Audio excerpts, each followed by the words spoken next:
Opposition کو expose کرنے کی وزیر اعظم عمران خان کی ہدایت کے بعد حکومتی ترجمان اور وزراء متحرک ہو گئے۔ معاون خصوصی شہباز گل نے پریس کانفرنس کرتے ہوئے کہا کہ نواز شریف کو اندازہ نہیں کہ ان کی تقریر کو ملک دشمن قوتیں اور بھارت آنے والے دنوں میں کس طرح استعمال کر سکتا ہے۔ نواز شریف کی کرپشن پکڑی گئی، آپ چاہے الطاف حسین بن جائیں، ہمیں کوئی پرواہ نہیں، بس پیسوں کا حساب دیں۔ لندن میں جس سفارت خانے میں آپ گئے اور ملاقاتیں کی، ہمیں سب معلوم ہے۔ انڈیا کے ایجنڈے پر نہ چلیں اور فوج کے خلاف زہر نہ اگلیں۔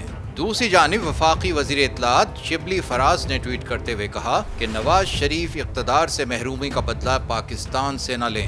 ان سے پوچھے گئے 2 سوال وہیں کھڑے ہیں، اثاثے کیسے بنائے، پیسے ملک سے باہر کیسے بھیجے۔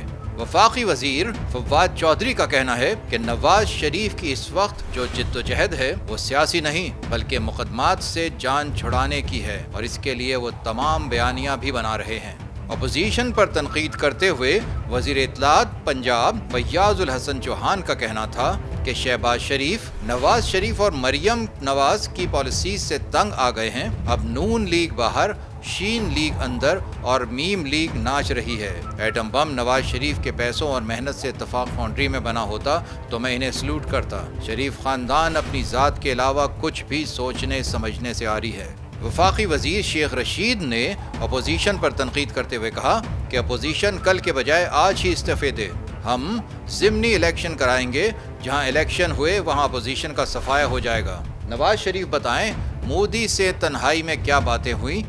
لندن میں بیٹھ کر سی پیک کے خلاف سازشیں ہو رہی ہیں۔ اب میں وہ خبریں بتاؤں گا کہ پاکستانی سیاست میں زلزلہ آ جائے گا۔ حکومتی ترجمانوں اور وزراء کے بیانات پر رد عمل دیتے ہوئے ترجمان مسلم لیگ نون مریم اورنگزیب نے کہا کہ نواز شریف کے خلاف الزامات بند نہ کیے تو ہم بھی جواب دیں گے۔ کرائے کے ترجمان نواز شریف کے پیچھے لگا دیے گئے ہیں، یہ خود کتنے محب وطن ہیں عوام جانتی ہے۔ سیاسی مخالف کو غدار قرار دینے کا بیانیہ بھی اسی ٹولے نے استعمال کیا۔